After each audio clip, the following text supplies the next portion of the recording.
I'm a 38-year-old man, and for about 15 years, I've been married to a woman 3 years older than me. On the surface, we seem like a solid family. We've got 2 wonderful kids in elementary school. At the start, our relationship felt smooth, practically effortless. But things started to change after the wedding. It was as if marriage turned us into different people, and the small bumps became bigger hurdles. We tried to make things work, but stability was hard to keep, no matter what we did. I found myself constantly bending over backward, trying to keep up with her endless stream of new expectations. Every time I fixed one issue, another would spring up. This cycle was draining, physically, mentally, and emotionally. It left me feeling worn out and disheartened. So, a few weeks ago, I made the painful decision to leave our home. Back in December, she opened up to me, telling me she thought of herself as frigid and said she had no real interest in being close. Even though I had stopped making any advances years ago, she claimed this feeling was unique to her, something I couldn't possibly understand. We turned to therapy to address these issues, and it was there that some of her past trauma surfaced. We spent several years in and out of therapy, even going to a specialist to help with intimacy. But despite all our efforts, things only got worse until, for the past 7 years, we had no physical relationship at all. Throughout this, I dealt with a lingering, mild depression that eventually needed medication. Between the meds and my kids, I kept myself going, somehow managing to hold it all together. Then after the new year, I noticed she seemed restless. She began reaching out to old friends in other states, many of whom were going through divorces. After spending time with these friends, she finally told me she wanted a divorce. The pain was intense, as if I was losing my family, not just my marriage. Grieving this loss, I tried to pull myself together and started reorganizing my life the best I could. She was on a break from work, but almost every day, whenever I came home with the kids, she'd be gone. When she was home, she'd hide in our bedroom, and her constant dissatisfaction created such tension that I often took the kids to their grandparents' house just to shield them from it. Through all of this, I leaned only on my brother and his wife for support. I didn't want to weigh down my parents, especially with my mom fighting cancer. But one weekend, everything shifted.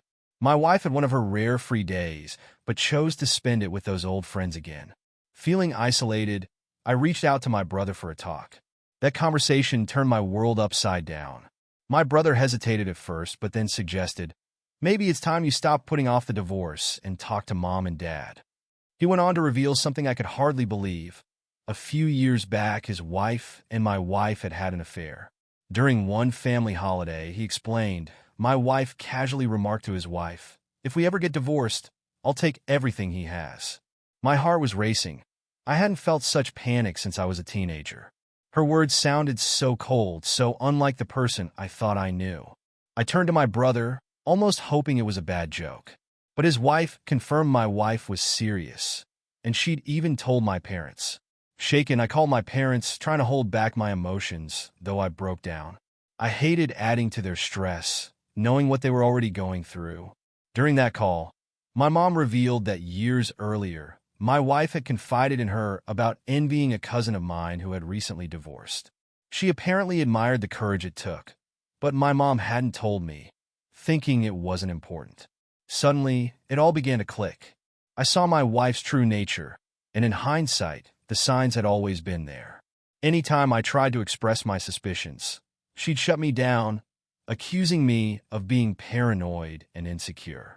She convinced me she was incapable of anything underhanded, making me doubt my own instincts. Meanwhile, I kept gathering all the information I could about our finances and other important matters. Her behavior grew increasingly erratic, and she seemed to want nothing to do with our family. She found reasons to be away from the house as much as possible, and eventually, she moved in with the elderly mother of a friend, who only asked for a small rent and needed some help around the house. A few weeks back, after a night out, we finally sat down with the kids to explain what was going on. One of them, visibly shaken, clung to her, while another reacted with surprising calm. But our third child couldn't hold back and had an emotional outburst.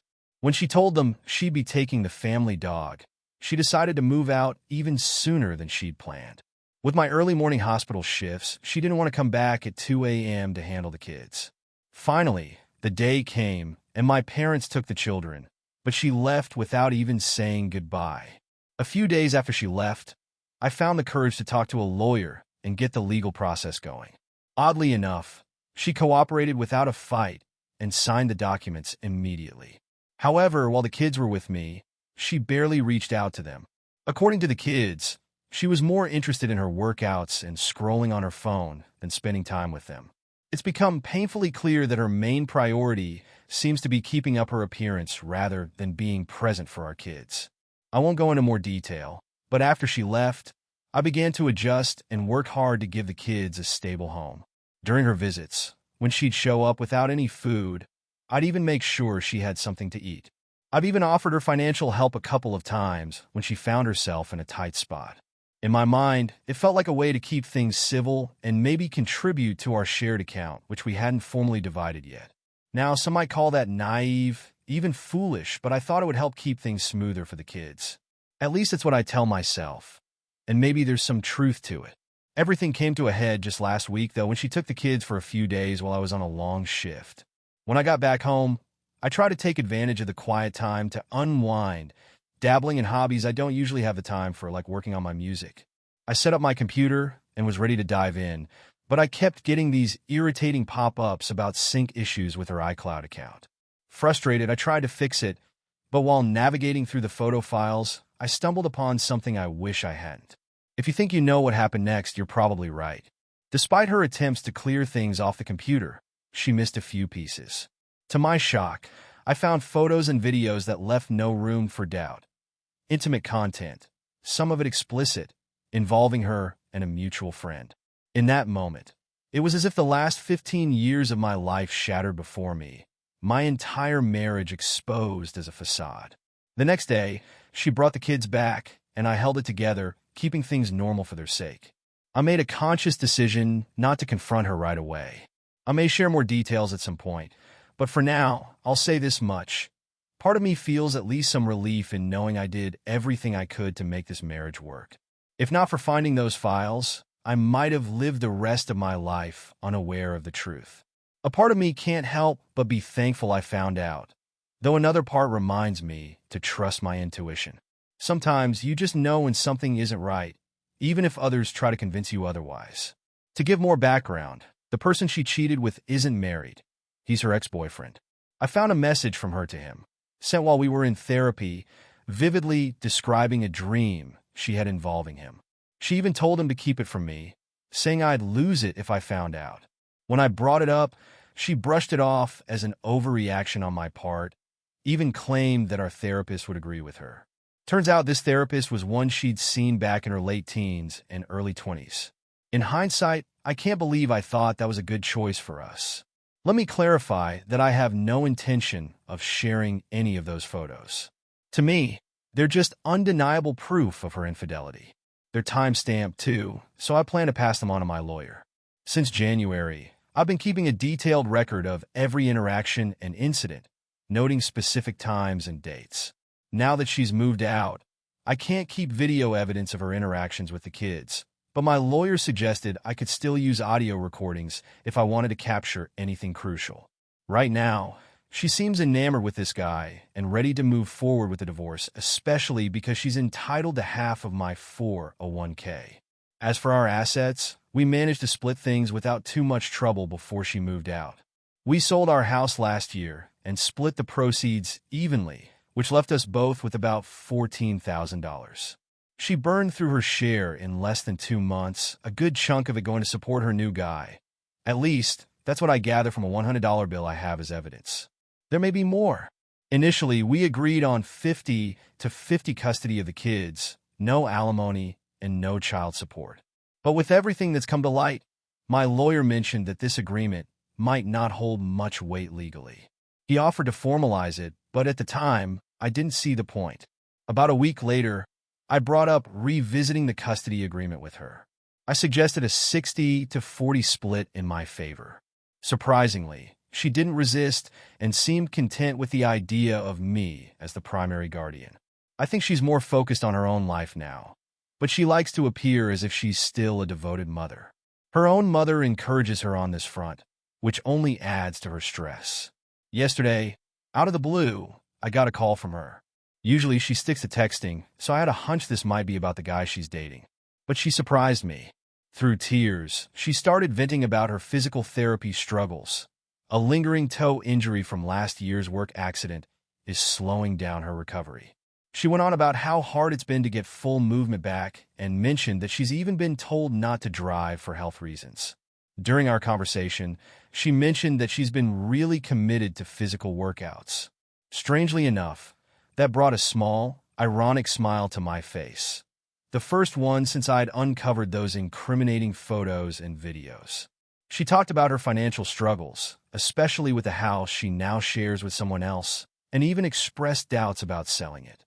Her tone shifted when she started discussing how she'd manage time with the kids once she returned to work. For the past 2 weeks, she'd taken them part-time on the weekends, but with her new schedule, she didn't know how she'd keep it up. She had plans lined up for the weekend in the city, and it was becoming clear she struggled to make regular time for the children. Trying to keep the peace, I suggested we work out a daily schedule that would allow her to have consistent time with the kids. But then, as casually as if she were talking about the weather, she said her initial plan to move closer might not work out because of rising living costs. In fact, she might have to move even farther, around 15 miles away. For the sake of our children, I reassured her we'd find a way to make things work. Then, almost as an afterthought, she floated the idea of moving across the border to a neighboring state where she could secure a better-paying job, despite the higher costs. This would put her about 70, maybe even 90 miles away. I couldn't help but feel disheartened, realizing that this choice would likely mean she'd see the kids even less. As I watched things unfold, I began to feel a sinking sensation, that she was distancing herself not just physically, but emotionally, almost as if she were passing the torch of full responsibility to me. The thought that she could so easily consider moving away from the children we'd brought into the world hit me hard. Determined to understand what was really going on, I started looking deeper, piecing things together. Through some digging on her lover's social media, I came across stark evidence of her intentions. It was clear that her relocation wasn't just about a job. It was about getting closer to him, even if it meant leaving our kids behind. She was willing to uproot her life, disregarding her responsibilities, to be with him. Yet she still tried to keep up appearances as a responsible mother to everyone else. This revelation was a bitter pill to swallow. I couldn't let her sidestep her duties as a parent, especially under the guise of doing what's best. Feeling a mix of betrayal and outrage, I took action. I contacted my lawyer to initiate a request to terminate her parental rights. When she called, angry, I told her bluntly, her choice to abandon her family was motivated entirely by her affair. I asked her to consider transferring custody of the children to me.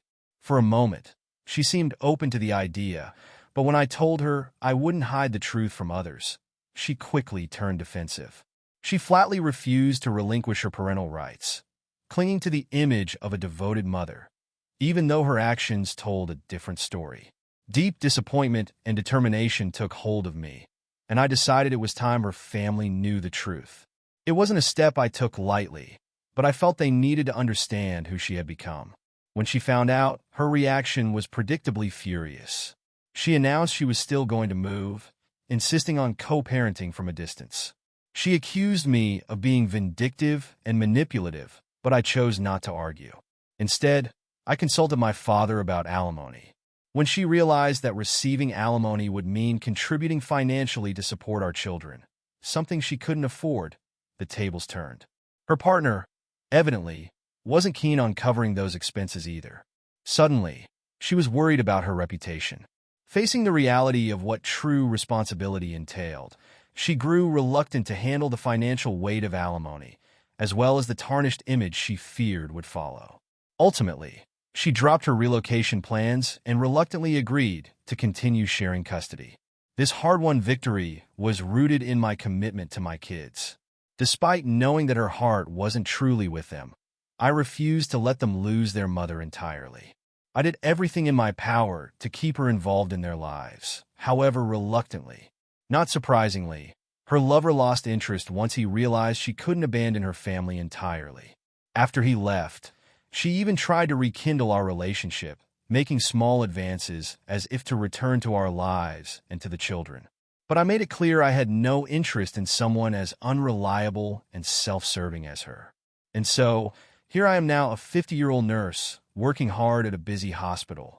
Right now, I'm standing at a crossroads, holding a green sheet of paper with my name and signature, my divorce papers. Looking at it, I let out a heavy sigh. Let me introduce you to Evelyn, my wife, who's 3 years younger than me. Our story began 5 years ago when I got married at 45.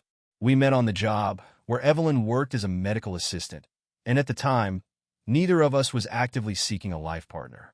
We were both immersed in our careers, focused on work, not relationships. But life had other plans, and we started dating, leading us down a path to marriage. Given our ages, we took it slow, dating for a few years before we finally tied the knot. I was 45, Evelyn was 42, and we made a choice early on to build our life together without children, dedicating ourselves fully to each other. Yet, we had no idea that our idealistic vision of marriage would soon be tested. Life, as it turned out, didn't care about our plans. Our demanding jobs led to clashing schedules, especially with my night shifts, and health issues crept into the picture, particularly for Evelyn. Menopause arrived with all the difficult symptoms: irritability, exhaustion, unpredictable moods, and emotional strain. While I couldn't fully understand what she was going through, I could see the toll it was taking on her. As time passed, our life together began to feel heavy, with small arguments here and there, until eventually, resentment started to overshadow our affection. After 5 years, it was as if we drifted into indifference. I began to question the purpose of our relationship, wondering if this was the life we truly wanted. One evening, I sat waiting for her in the living room, divorce papers hidden under the table. When Evelyn walked in, she greeted me with a detached hi, a mere reminder of the warmth that once filled our home. Summoning up my courage, I broached the topic of divorce, expecting some reaction, perhaps anger or sorrow. But Evelyn's response was calm and composed, almost as though she had been waiting for this moment too. Without hesitation, she took the papers from my hand and signed them. Tomorrow, I'll be submitting them to City Hall, formally closing this chapter of our lives. At this point, I can't help but reflect on our journey, a late-in-life marriage that started with promise but buckled under the weight of life's challenges. It's hard not to wonder how we ended up here, facing the end of a marriage we once believed in. Standing on the brink of this new chapter, I think about all the small choices that brought us here, realizing how life's complexities can erode even the strongest of bonds, leaving behind only memories of what could have been. Later, as Evelyn started cooking dinner, she turned to me and said, "I'll make dinner one last time." There was something strangely surreal about how, on the surface, nothing seemed different, yet deep down, everything had changed. That night, we ate together in silence, and she went to bed early, sticking to the routine as if it were any other day. When I finally joined her in the bedroom, everything looked the same, yet felt undeniably altered. We had grown used to sleeping in separate beds, and though it had become routine, the reality of it hit me then.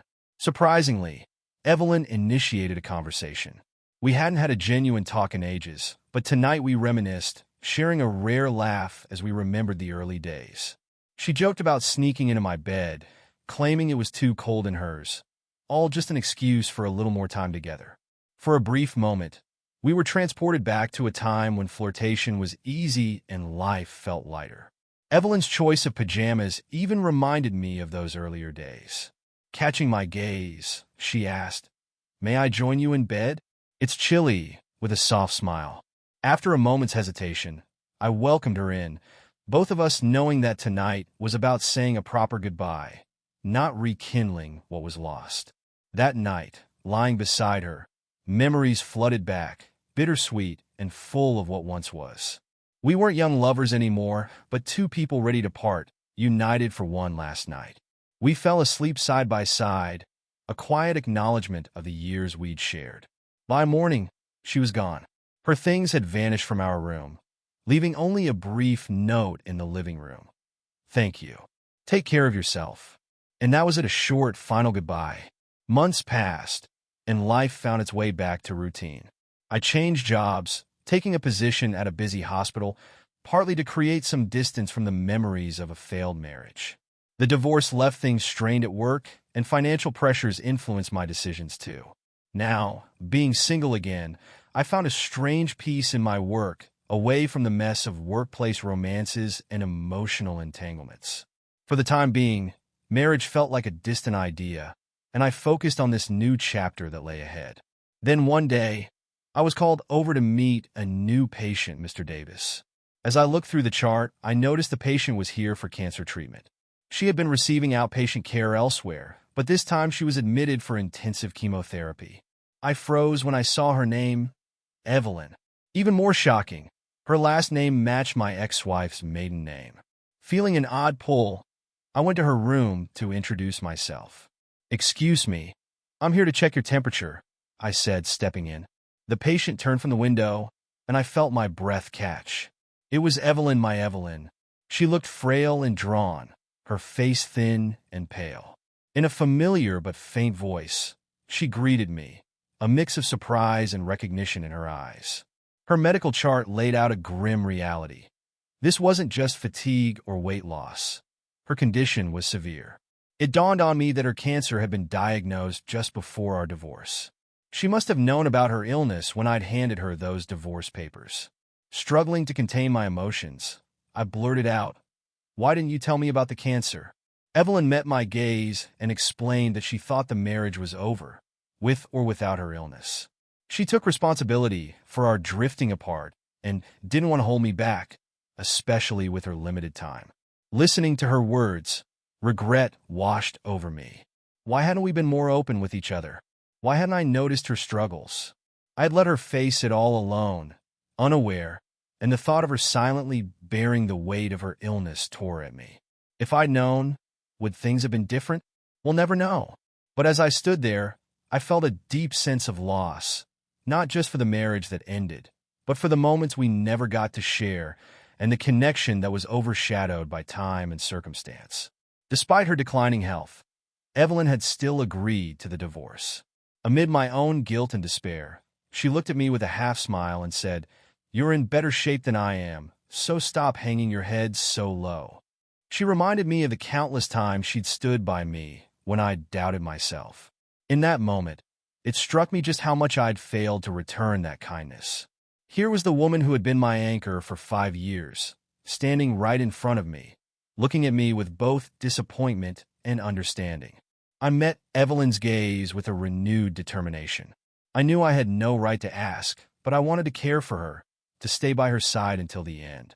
When I told her so, she let out a half-laugh, half-sigh, and lightly smacked me on the head, a familiar mix of exasperation and amusement on her face. I persisted, and despite her reluctance, she finally agreed, though her face betrayed a blend of acceptance and reluctance. From that day forward, I became her primary caregiver. Even though Evelyn's parents visited frequently, it was clear she needed more consistent support. I worried her family might not accept me given our history, but they did, fully understanding the complexities of the situation. With her parents living so far away, the day-to-day care fell to me, and I embraced it wholeheartedly. Over the next few months, I visited Evelyn's hospital room religiously, balancing my work schedule around her needs. I was there before shifts, after shifts, on my days off, and even during my breaks when I worked nights. Her chemotherapy began, and though I had treated many patients professionally, this was different. Caring for a stranger is one thing. Caring for family pulls at your heart in ways you can't prepare for. I tried to keep things professional, but my emotions bled through. Helplessness became a constant companion as her treatments proved ineffective against the aggressive, metastasized cancer. Every day, I wished I'd been there sooner. But Evelyn's spirit was unbroken. She faced her illness with a quiet courage, even managing to smile despite the pain. Her strength humbled me and served as a painful reminder of my own limitations. Then, fate dealt us another blow. Her treatment had to be stopped, Her body was simply too weakened to endure the aggressive measures any longer. We had to accept that her time was limited. Evelyn took it gracefully, telling me she wanted to make the most of her remaining days. Together, we found joy in simple things, sharing old stories, taking gentle walks on our good days, and attempting little craft projects. My clumsy creations became a source of amusement for her, filling the room with laughter. For a short while, these small joys sustained us. But as the cancer's grip tightened, those moments became rarer. Nights grew sleepless. Tears often fell, though Evelyn tried to hide them from me. Painkillers offered some relief, but each day took more from her. Our laughter faded, replaced by quiet conversations and whispered reassurances. She held on to my presence, often thanking me, saying my visits gave her the strength to keep going. In that time, I began to feel both close to her and painfully aware of how we were seen as strangers by the world. Regret gnawed at me for having pushed her away during our marriage. One evening, overwhelmed by these feelings, I proposed to her, right there in that quiet hospital room. "Will you marry me?"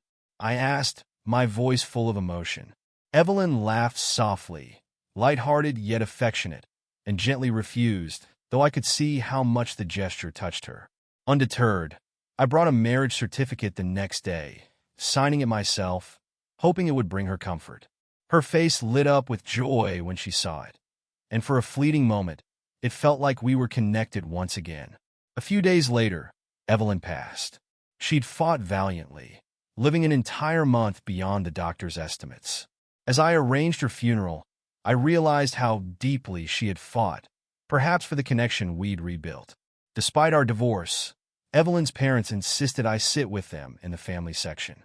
Though hesitant, I accepted, honored by their gesture.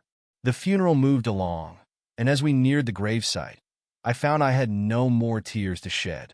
I had already wept during those sleepless nights, in moments when I thought she wouldn't notice. At the cemetery, I sat quietly, staring at the open sky. Evelyn was gone, leaving an emptiness I couldn't quite define. Evelyn's mother approached, her eyes red and swollen, filled with shared grief. She handed me a letter and a diary Evelyn had left for me. My heart raced as I opened the diary, revealing a record of our life together, written in her simple, honest way. The entries started with short notes on her daily routines, which grew longer as they chronicled our early days. She wrote about our dates, my job evaluations, the funny little mishaps of life, and the moments that brought us together. But as the entries moved into her struggles with menopause, her tone shifted. She confessed to the frustrations she had unfairly directed at me and expressed regret for our lost connection. As I read, I could see how deeply she had noticed my emotional withdrawal.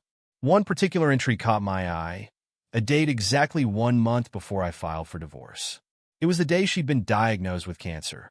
She wrote about keeping her emotions hidden, maintaining a strong front even as her world fell apart.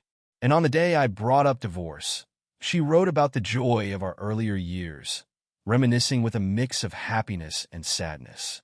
Her entry abruptly ended there, leaving her thoughts incomplete but heavy with the weight of her unspoken pain. With trembling hands, I opened her letter.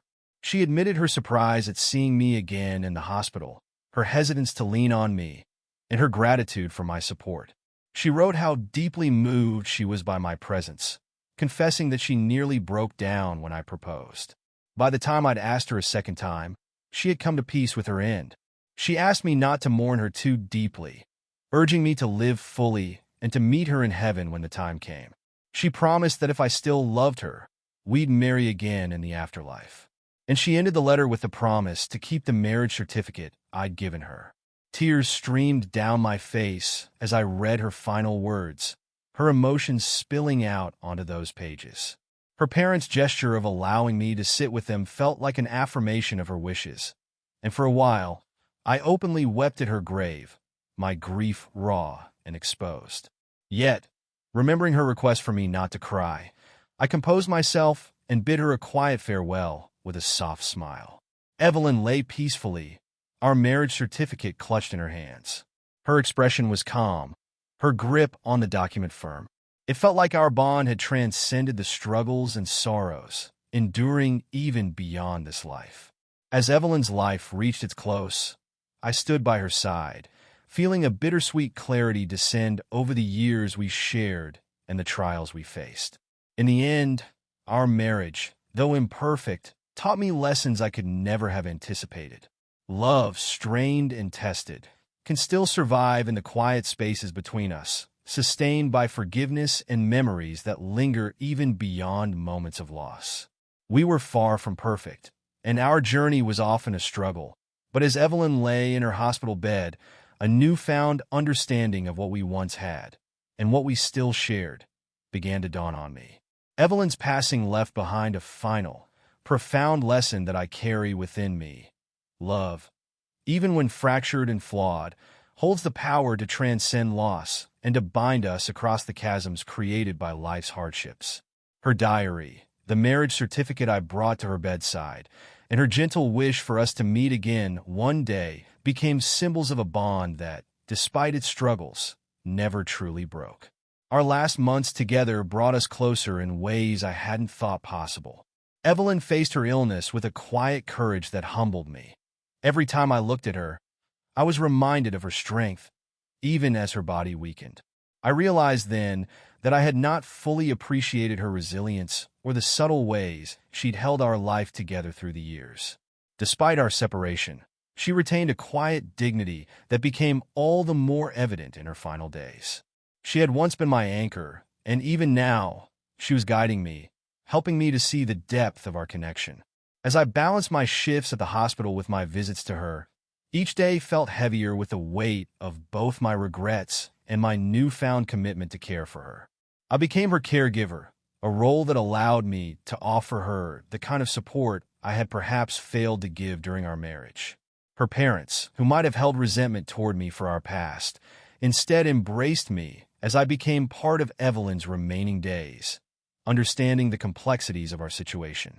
They saw in me the love I still had for her, a love that had transformed into something beyond mere affection, a love now grounded in respect and a desire to offer her peace.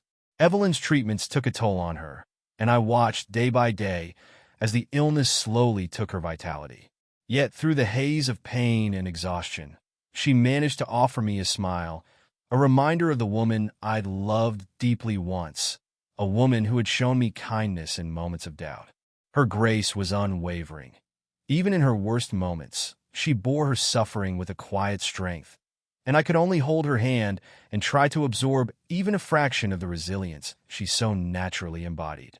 It became my purpose to be there, unwavering, as she had been for me so many times before.